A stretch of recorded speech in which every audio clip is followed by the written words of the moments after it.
Hi everybody, welcome to another pick a card reading. Hopefully you can hear me and hopefully you can see me well, okay?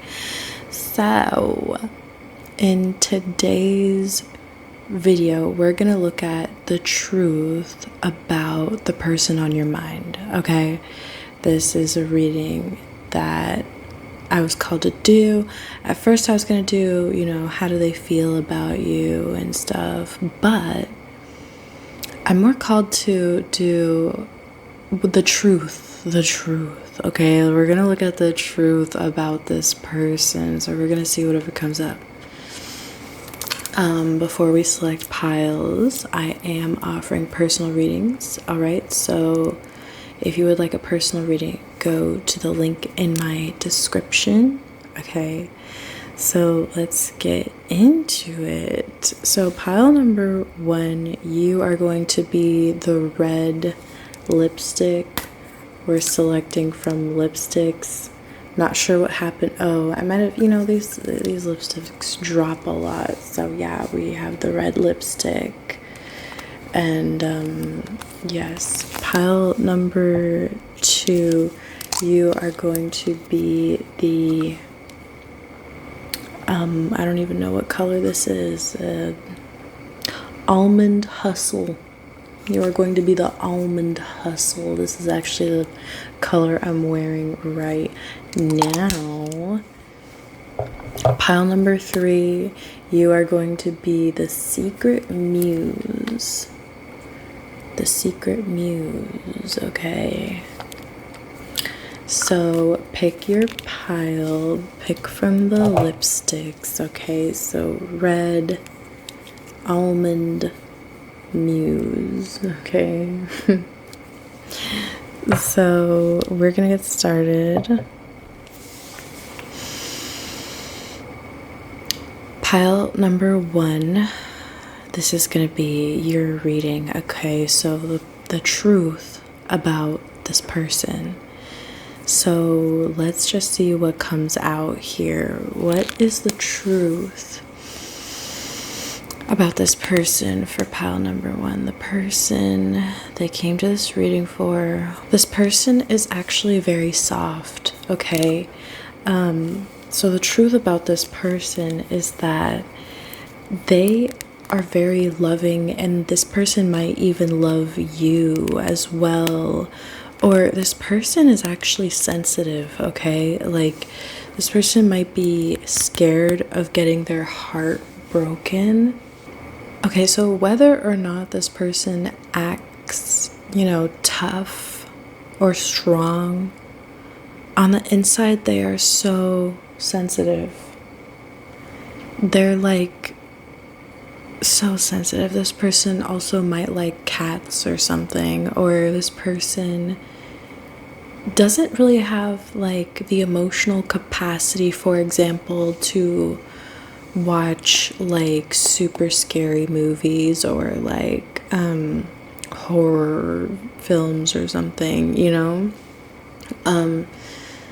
this person might be too sensitive for certain things, and they might withhold themselves from such things because of their sensitivity to them, okay?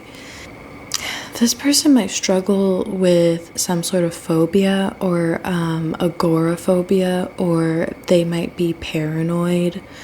They might have an issue with paranoia, pile number 1. This person might think a lot and get in their head a lot, or they might get swept up by thoughts, and they might just get carried away with certain thoughts that they have, and then they might get super paranoid because of whatever thoughts they're getting swept in, and it's the reason why they don't do certain things. Or this person might be really superstitious. Okay, pile number 1, like this person might not do certain things out of like for reasons that don't make sense. Okay, pile number 1, this person might not do things for reasons that don't actually make sense, but to them it makes sense. It's kind of a little bit delusional in a way. This person, in a way, they talk themselves out of doing certain things. This person might have like OCD. They might just overthink to the point of their thoughts not making any sense. Okay. So that's something that this person might struggle with. Pile number 1. Let's see what else. What's the truth about this person? They struggle with being confident in themselves. Pile number 1. This person struggles with believing in themselves. I don't know if this person doesn't have really much like support, and yeah, like I don't know if this person like was bullied or something in the past, but it's really hard for them to believe in themselves because they just have so much, not so much, but they just have really potent experiences in which the people who needed to believe in them didn't. Okay, it's like, or they weren't praised or something, or like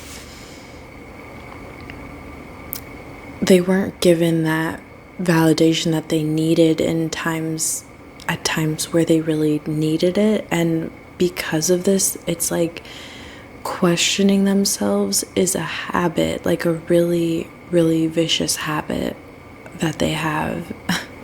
This person does struggle with confidence, and they really, if anyone is going to be in their life, they really need support. Like if you want to be in this person's life, pile number 1, you're going to have to give them a little extra support than you think that they need. Okay, when it comes to their goals, their dreams, their hopes and dreams. Like if you have the opportunity, pile number 1, to tell this person that you believe in them, or that you think they can accomplish what they're saying they want to accomplish, really, really take that opportunity, because there's something about them not really being used to people rooting for them. Okay, pile number 1, and it's really sad, and it kind of makes me want to cry. Like, this person needs support more than anything. I'm not saying financially, but I'm saying like verbal, moral support, especially when it comes to what they want to achieve and the goals that they have.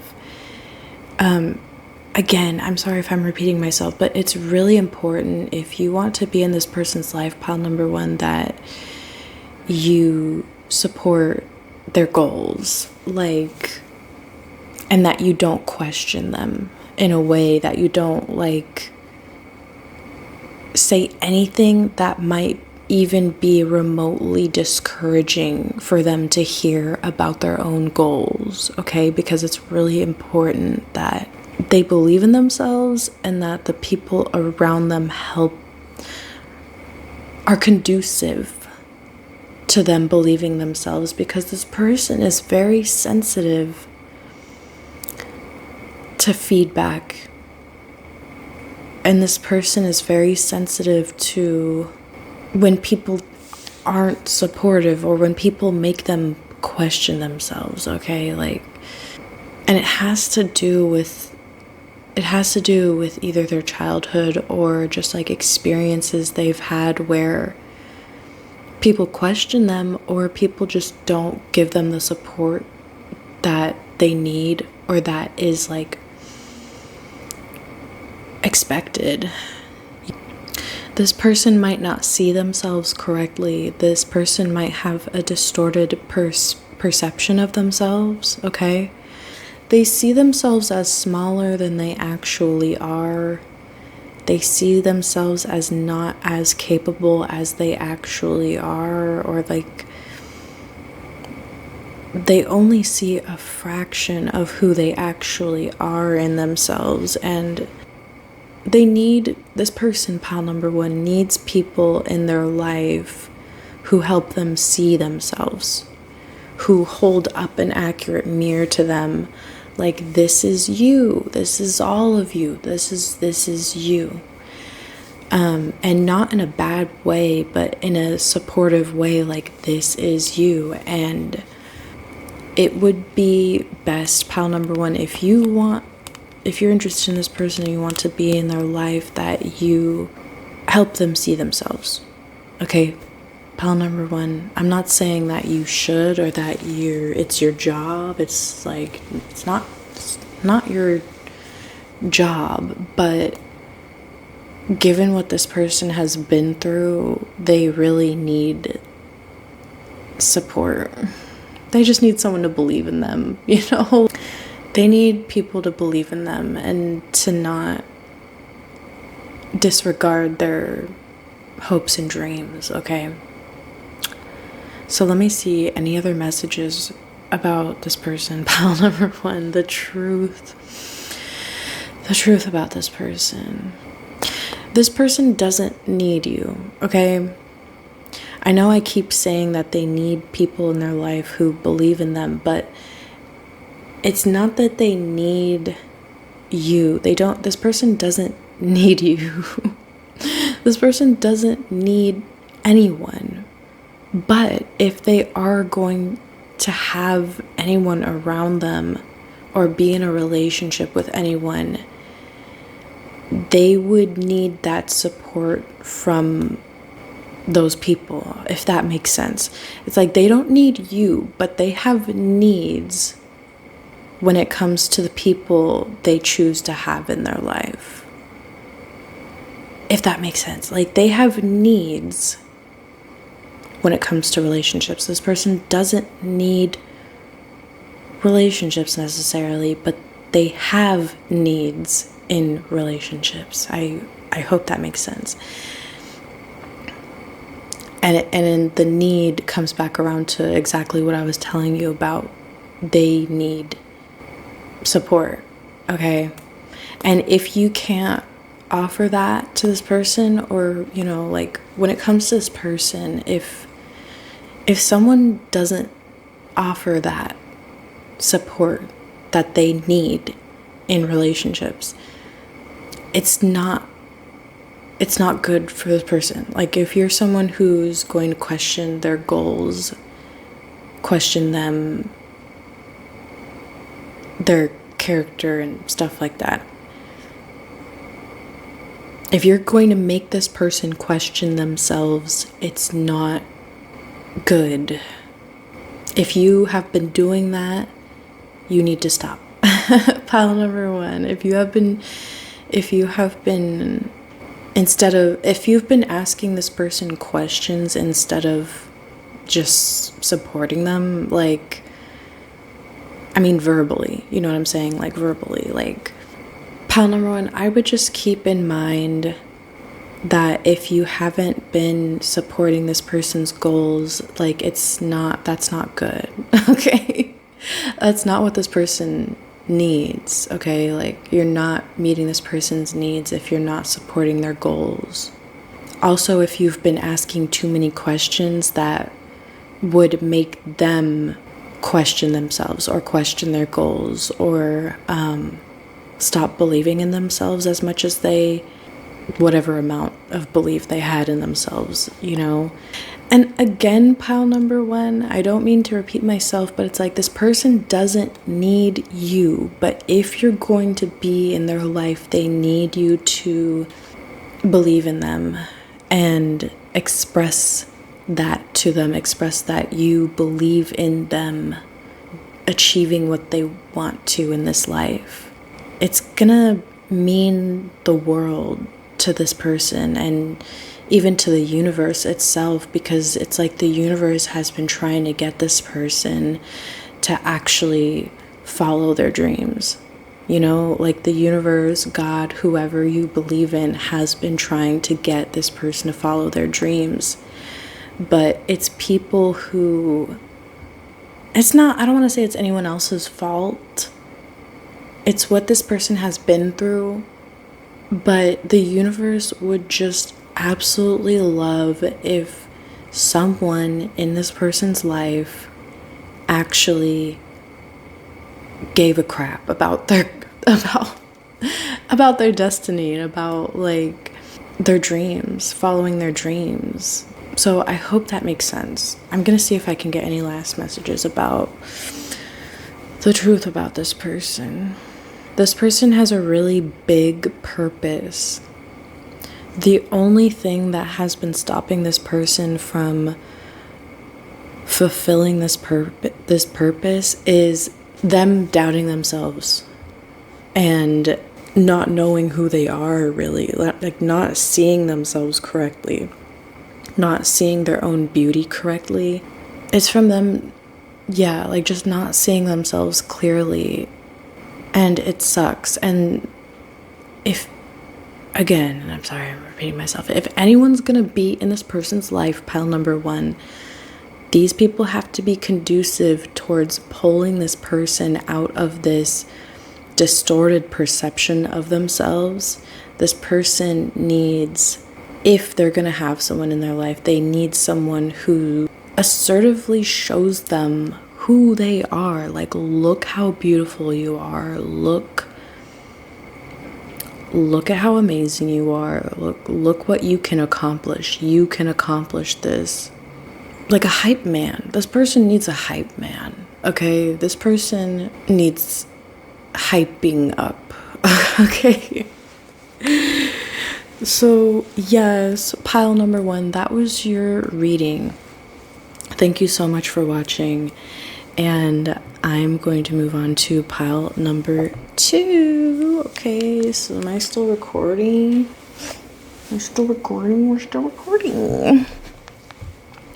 Pile number two, if you chose the Almond Hustle, this is your reading. We're going to get into the truth about this person, the person on your mind, the person you came to this reading for. What is the truth about pile number two's person? What's the truth? This person is stubborn, okay? This person is stubborn. This person is not going to change their mind, or they're not typically someone who changes their mind on anything. They say what they say and they mean it, and they're not going to change their mind. This person might have a Taurus in their chart, okay, but there's something about this person, I don't want to say standing on business, but like they stand on what they say and they don't budge. Even if it's annoying, even if it's like, yeah, annoying, this person is not moving. This person might be a fire sign as well, okay, because I'm seeing fire. I'm seeing flames around this person. They're willing to watch someone metaphorically burn if they have to in order to keep standing on whatever business they're standing on. Okay, pile number two, that's what I want to say. It's kind of hard for them to take accountability or to admit that they're wrong, because if they did take accountability, if they did admit they were wrong, they would have to budge from this like stance that they have, that they've taken. You know, they would have to step off of this like platform, right? They would have to step off of their business. Okay. There's also this masculine energy. This person might be a masculine, but even if not, take it at how it resonates. But this person would feel weak if they took accountability. If they took accountability, then Like, if they were to admit that they're wrong about something, that would make them question themselves. It would make them question their entire worth, or like, not worth, but like what they believe in, what they believe about themselves. It would just be a major inconvenience to this person to take accountability for something or admit that they're wrong about something. It would be like it would be a big deal. Like, it would be a big deal if this person actually took accountability or admit they're wrong about something. This person is scared of emotions. I'm also seeing them cry, okay? I don't know if this person is crying.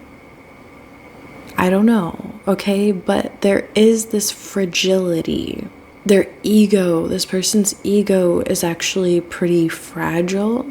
And on the other side of that ego is actually emotions, like really heightened emotions like sadness, shame, grief, a range of I want to say negative or unpleasant emotions, okay?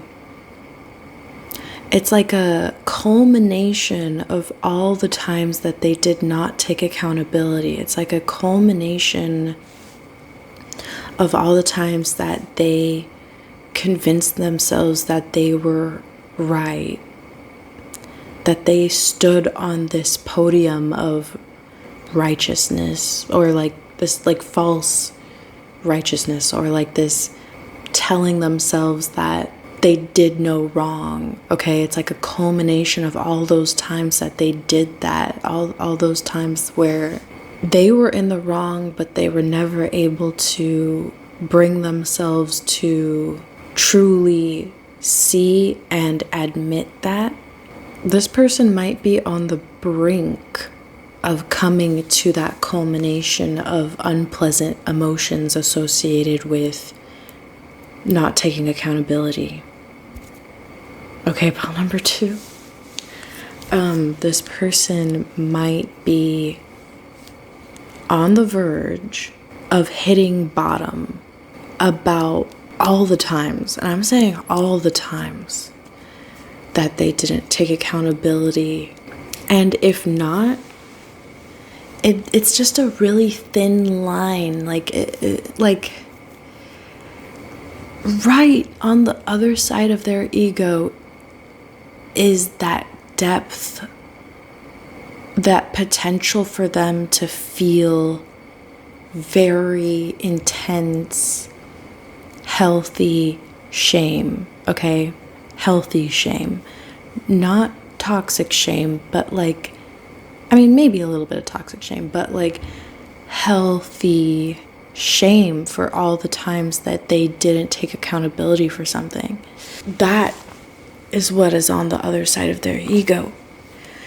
Okay, they haven't gotten away with it. I don't know what that means to you, pile number 2, but this person hasn't gotten away with it. Whatever they've done, pile number 2, they haven't gotten away with it.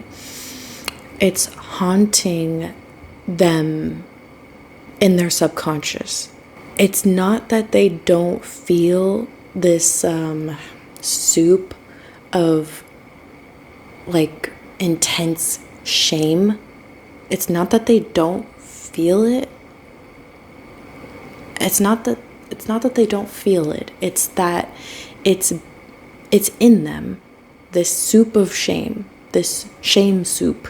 I want to say this like this dam, if you will, this like this river of shame, this like flood of shame. I'm just trying to find ways to describe this. Like,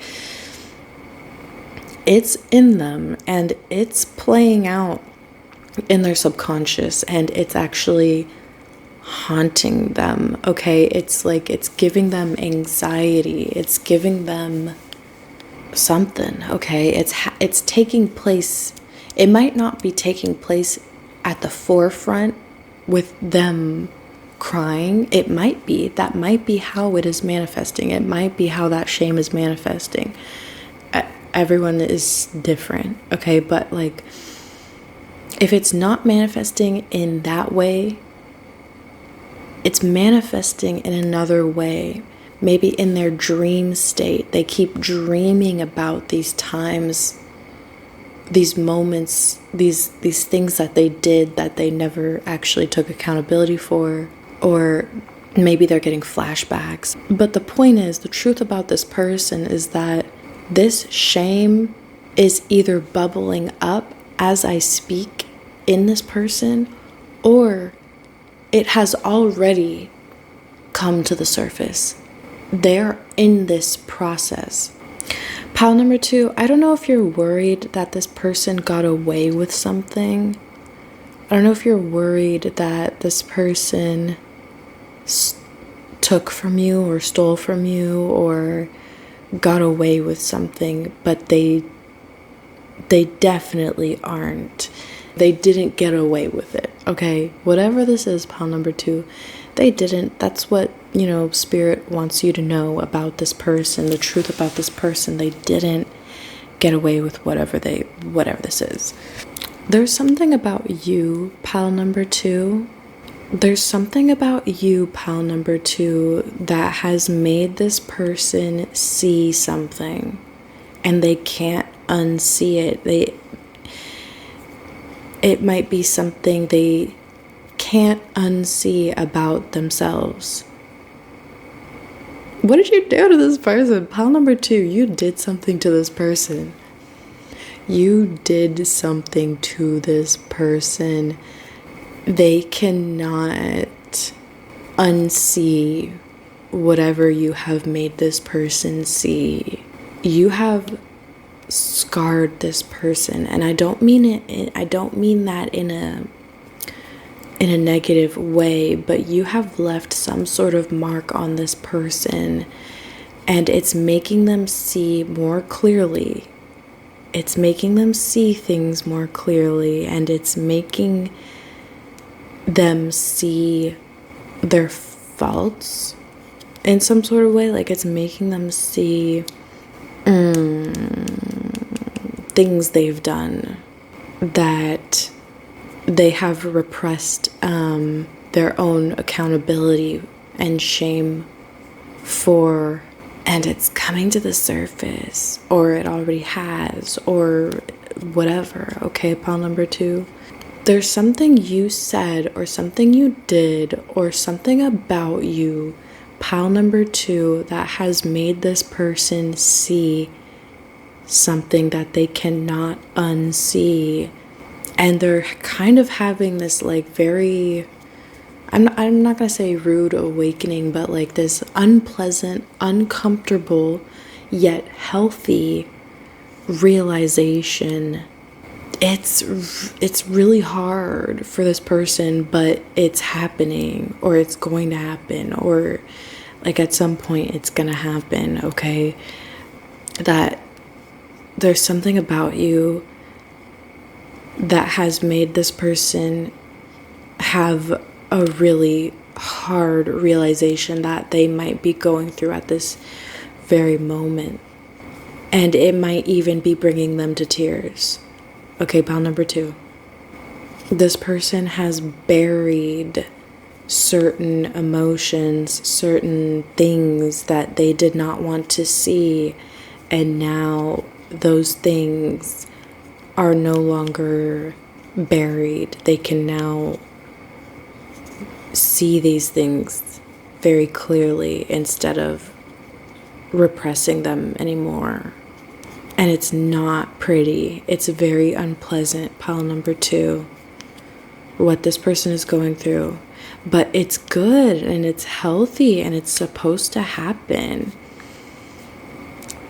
It's supposed to happen. It's a good thing. Pile number 2, this is good. I don't know what you did to this person, pile number 2, but they are seeing they're seeing the faults in their ways or something like that. However you pronounce it. But yes, that was your reading, pile number 2. I'm gonna move on to pile number 3.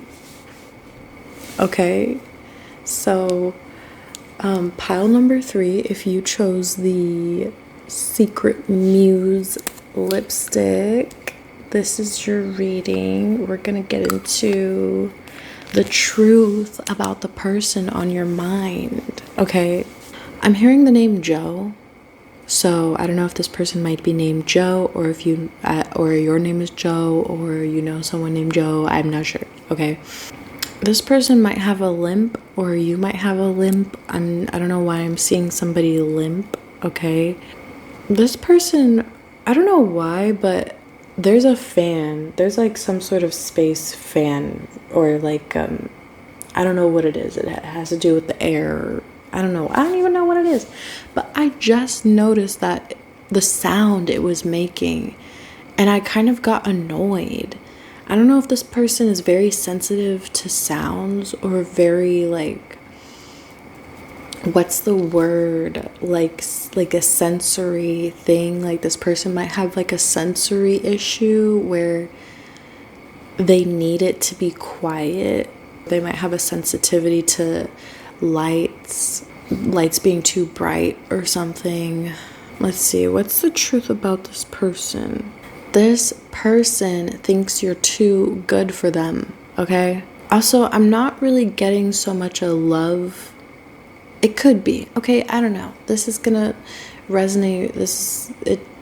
A bunch of different people are coming to this reading, so I'm not gonna say what kind of relationship this is, but this person thinks you're just too good, or like they feel like they have to knock you off a peg, if that makes sense. They feel like they have to insult you or belittle you or make you feel small in order to make sure that you don't have a big ego or something. I don't know. Pile number 3, you might be a talented person, or you might be really good at something, or maybe you're just like someone who is good at things, or you excel at certain things. I don't know. Did I say pile number 1? I'm sorry. Pile number 3, I don't know if you're just really good at something, or you're like really smart, or you're perfect. Okay, that's what I want to say. Like, in a lot of ways, pile number 3, you are perfect. Okay, and this person is annoyed by how perfect you are. It's just like they're irritated. Like, I don't know, like you being as perfect as you are, pile number 3, or you being good at something, or like there's also something about you being nice. They don't believe that you're actually nice, or they don't believe that you're actually like a good person. They think it's like, they think you're faking actually being a caring, good person when you probably are. This might be a parent, pile number 3. I just have to say, okay, this might be a parent or someone who's older than you. Somebody who's supposed to be like supportive of you, but like this person is really immature and finds that you being successful or good at things is more irritating to them than anything, which is just so messed up. It's just so messed up, pile number 3.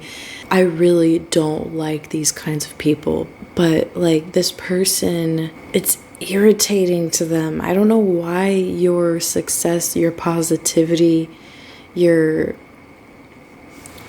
talents, your gifts irritate this person, and they think that it's like fake, or they think that you're not actually that great when you are. They blame you, pile number 3. This person blames you for their shortcomings when you actually have absolutely nothing to do with their shortcomings. This person blames you. I don't know.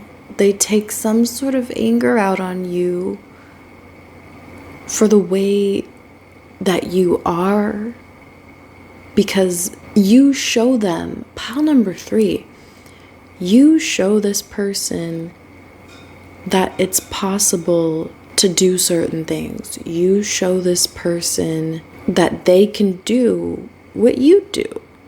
You know, it's like you're an inspiration, pile number 3. But this person, instead of being inspired, is annoyed by you and blames you for your ability to show them that they're like failing. You actually going and doing something that they've been making excuses for themselves as to why they're not doing this thing that you're doing irritates them, because it shows them that they're just making excuses. Oh my God, pile number 3. So the truth about this person is that you, by being you, expose how they're in their own way. You doing something that they are too in their way to do, it just irritates them. They don't want to face the fact that they're the reason they haven't done something. They don't want to hit bottom about the fact that it's no one's fault but their own why they haven't succeeded at something or why they haven't followed their dreams. Pile number 3, you might be following your dreams, or maybe you are, I don't know what you're doing, pile number 3, but it's irritating this person because it's showing, it's like illuminating the ways they're sabotaging themselves. And they don't like it, and they would rather stay in this cycle of self-sabotage. It's their comfort zone. It's like they would rather keep being in their own way than see how they are in their own way, if that makes sense. And it's like, you make something look easy.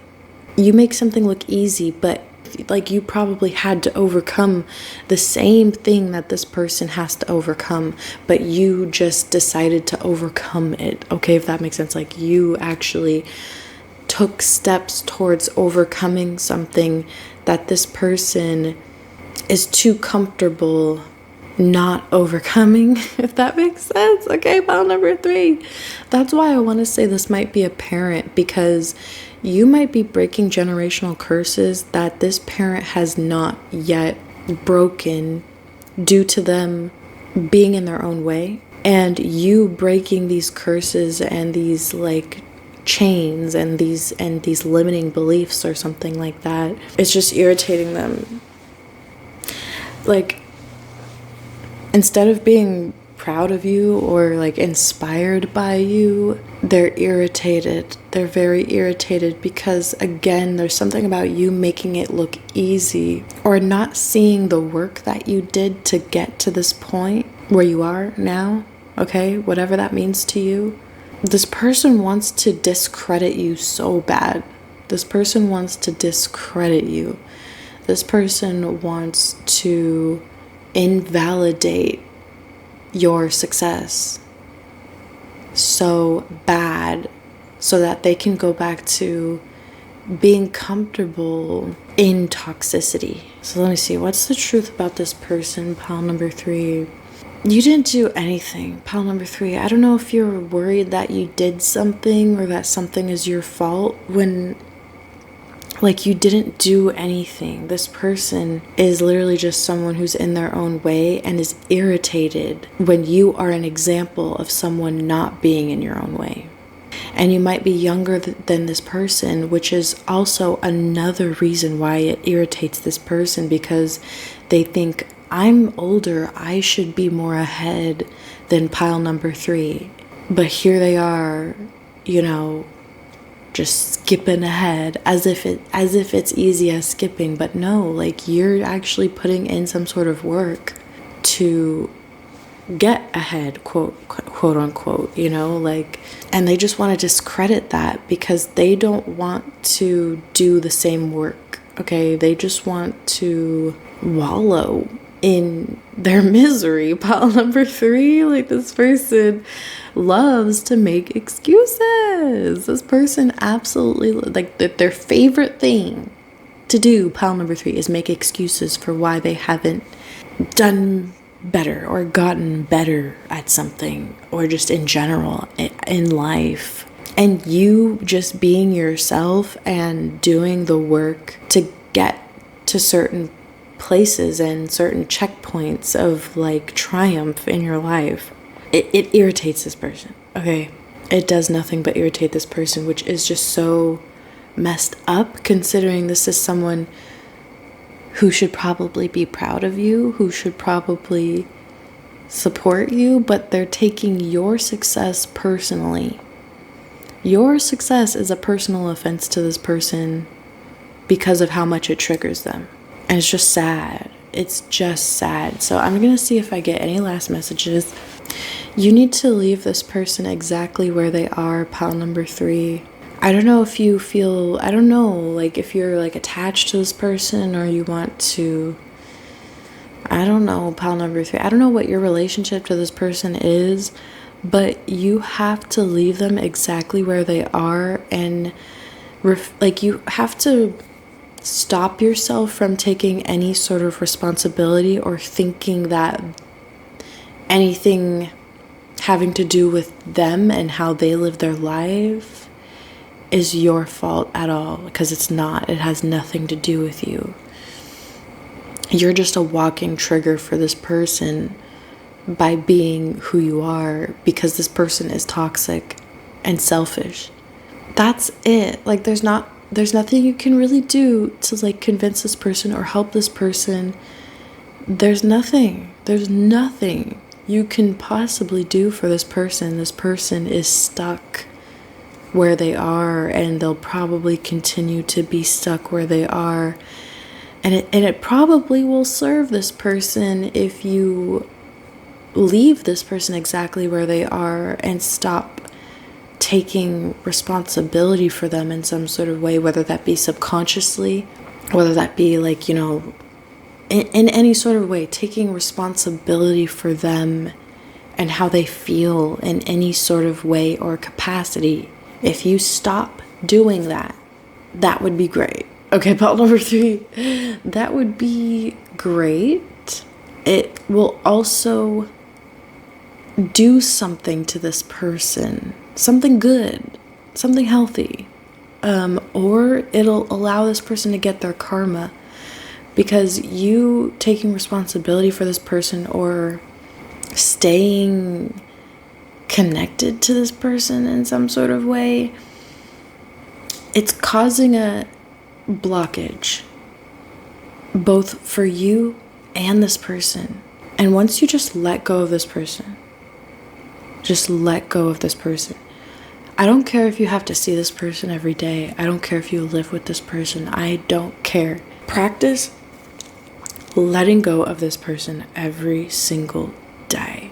Just let go of them. Let go of them. Their problems are not your responsibility. This is someone who is clearly in their own way. And there's nothing you could do about that. There's nothing, absolutely nothing you could do about that. Okay? So that's something you need to hear, pile number 3. That's something that Spirit wanted to tell you, to let you know. It's not your fault. Why this person is the way that they are, it's not your fault. And yeah, like, it has nothing to do with you. Okay, pile number 3, so that was your reading. I'm gonna end the reading here. Okay, so yeah, guys, if you want a personal reading, go to the link in my description, and I will see you in the next video. Okay.